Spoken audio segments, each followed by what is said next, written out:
welcome back for another episode of Let's Talk About It. Y'all, I just had an experience. Okay, I hate any type of bug. I don't care. Fly, crawl, run, walk. I don't care. Don't be in my house. So there was a millipede, centipede, whatever kind of pea was on the floor. So that's why I am in distress right now, but it's okay. So I'm probably gonna be stuttering a lot because I'm still trying to calm down. So I had to throw a bunch of boxes at it to try to kill it because I don't like to step on bugs. It was just a whole process. Anyway, back to the video. So did y'all have a good weekend? I had a great weekend. I didn't really do much. I went on a double date last night. That was super fun. And then went to church. That was also always fun, always a good time. But it's Labor Day weekend. Like, who off work tomorrow? Because your girl is, and I'm very excited about it. But anywho, so this this episode is going to be a little shorter today just because it is Labor Day weekend and your girl is hosting a little cookout for the fam, so I got to tend to that. But I told myself every Sunday I'm on this, so here I am staying dedicated, walking in my purpose, because that's just how I do things. So I'm going to do another We're Not Really Strangers. Still waiting on them to sponsor me once I get famous. But I'm going to go ahead and pick out, how many questions should I do? we're gonna do 5, the number of grace. Okay, so random. Here's one, 2. Let's see, that's a red one. We ain't doing no dares. 3. Y'all remember that lollipop commercial? He's like, 1, 2, 3. Okay, sorry. That was a random thought. Okay. 4. Hans. 5. Hopefully I don't pull the same ones I did last time, but if I do, I'll just pick another one. Okay, so we're going to start off with, looks like a level 2 question. Okay, it says, what are you more afraid of? Failure or success, and why?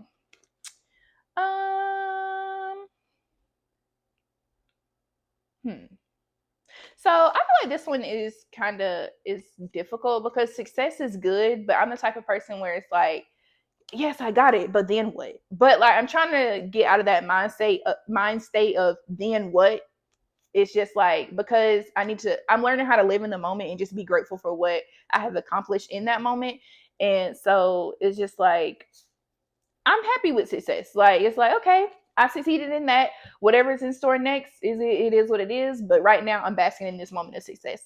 But I feel like I'm more afraid of failure, only because I know, Loxley, you do this to me every time, girl. Please, I'm trying to talk to the people. Anyway, whenever it comes to failure, I don't want to fail at like certain things. It's like I don't mind failing because the failure is necessary for the success. Like I get that, of course, but it's just like failing in bigger things in life. That whenever I choose to like have children, or like whenever I choose to get married, like those are things I don't want to fail in, just because like those, I just feel like those are precious to me. Like if you fail your children, that can impact them, and it's like a domino effect. So that's just one of my fears of like failing as a parent, and like failing as a wife or whatever, because it's a lot of people in my family have not gotten married, so it's just like I really don't have that proper guidance to go by. But thankfully, like I am in the church, so I am learning more about what marriage is, especially like of it being like a covenant of God, and learning how to navigate things, and learning, counseling is necessary, and just taking like classes together, learning each other's love language, all the things. So I am, whenever I do choose to get married, I'm praying that I will go at it in a biblical sense, and like, with more knowledge about marriage, even though I never seen it firsthand. But I just totally derailed from the question. But but yeah, I'm more afraid of failure just because I don't want to fail at the big things in life. But it'll be okay if I do, because God got me. But you still don't want to like go through that. Okay, next question. Okay. Okay. How likely am I to go camping? How high maintenance is my setup? First of all, I'm not sleeping outside. So that answers your question right there. I don't, like I just said, I do not like bugs. I don't like none of that. No, thank you. And so I feel like I will go glamping with an RV. Like I'll sleep on the inside and be in the wilderness, but we gonna have to have some real food and like I'm not trying to catch nothing the day of and eat it. Like I'm not doing that. So, but I'll sleep in like an RV and I enjoy nature. You know, I like nature. I just don't like the insects. But yeah, I'll go camping. All right, let's see. Oh, I already answered this one last video. So let's pick another one. Okay. Ooh, what is your mother's name and what's the most beautiful thing about her? My mother's name is, I'm gonna say Shika. The most beautiful thing about her, she really has a big heart, like really big. I feel like that's very beautiful about her. It has its disadvantages, of course, but yeah, she really is a very caring person. I know she tries, so that's the most beautiful thing about her. I won't go on a tangent, but yeah, I feel like that's it. Ooh, how can you become a better person? I like this question. I feel like having a lot of moments of self reflection and being real with yourself, being accountable for, all the things, because of course we're not all perfect, we're human. And so I feel like constantly checking yourself or like seeing how you respond to things and figure out what really triggers you and why you feel the way that you feel before you react. Try to think before you react. And so I feel like all those things come into like becoming a better person and just, coming face to face with your flaws and what you don't like about yourself and just, finding ways to uplift yourself constantly. And we also need to like, I hope I say this word right, differentiate. That's a big word for Elmo. Sorry. But anyway, learn how to differentiate between like who you are at your core or like did trauma cause this. I learned this in emotional freedom class that I took at church. It's just like, are you this way because something happened that made you this way, or is this who you are like as your core value? And I think I talked about this in like a different episode where like I struggle with affection just because I didn't grow up in like an affectionate household, and so I really didn't see that often. But like I want to be affectionate like so bad. Like I want that for me because I just feel like that's not me. Being non-affectionate is not who I am at my core, and I've come to realize that. So I've been doing like exercises to like try to bring that out of me. Like I try to tell my friends that I love them, and I try to like express my feelings more. I try to be in tune with my feelings.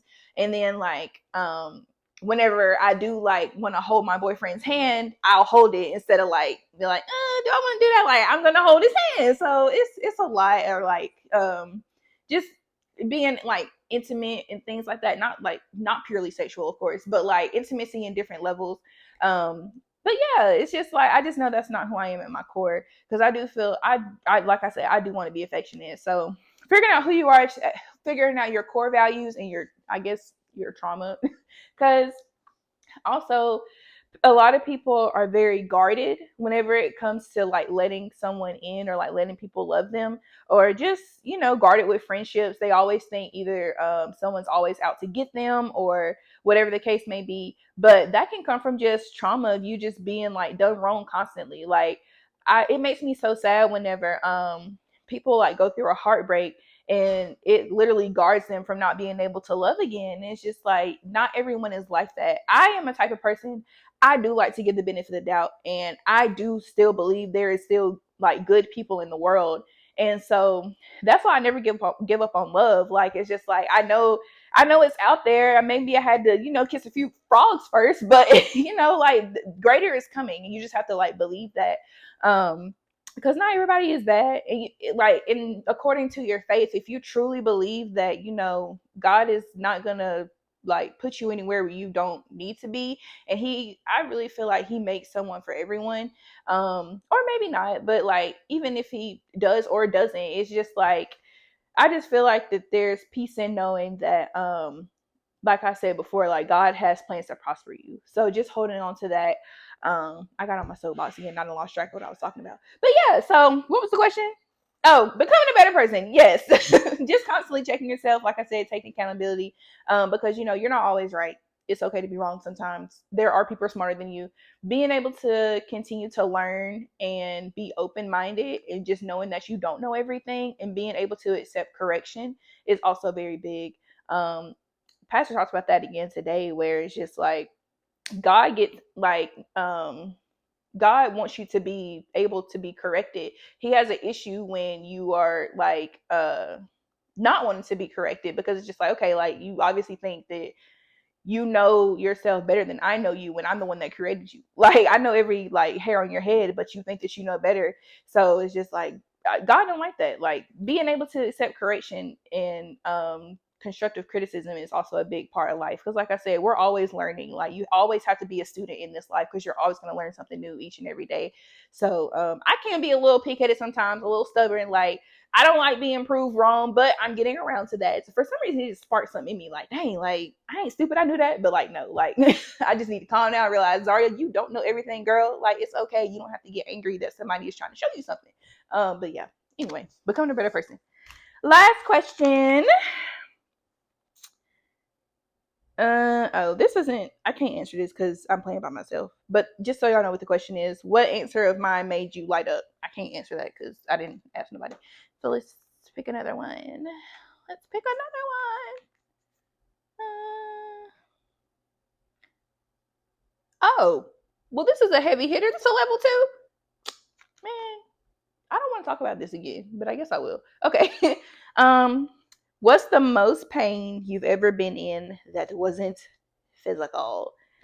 Okay, as y'all per my last episode, y'all did hear me talk about my breakup with my ex fiance. I still feel like that's probably the most pain I've been in, just because, like I said, it was just I don't know, it just hurt. It hurt, but it did hurt physically, but like it was more so emotionally, mentally, like just all the things. Like I said, just I was more so hurting in the period of when he was gone and I was at home and I didn't know what was going on, because I hate being unaware and like I hate not knowing things.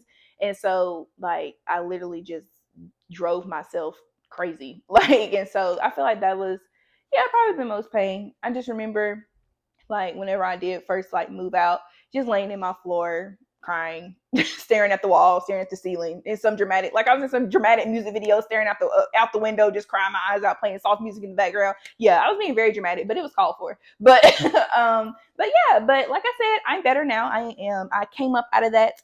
I don't want to talk about healing because I do want that to be an episode within itself. But yeah, I am better. But that's probably the most pain I've experienced. But yeah, so well, the 5 questions are up. That was really quick. I'm used to talking to y'all a lot longer, but you know, like I said, it's the holiday, baby. So I'm about to go to the pool, throw something. Well, I'm not throwing nothing on the grill. My brother is. But yeah, I hope y'all have a great week. Thank you for tuning in again. I will be back next Sunday with whatever God put on my heart to talk about. But until then, I'll see y'all next week, and I hope y'all have a fantastic week. Happy Sunday, happy Labor Day. Go chill, unwind, relax, and love yourself. Thank you.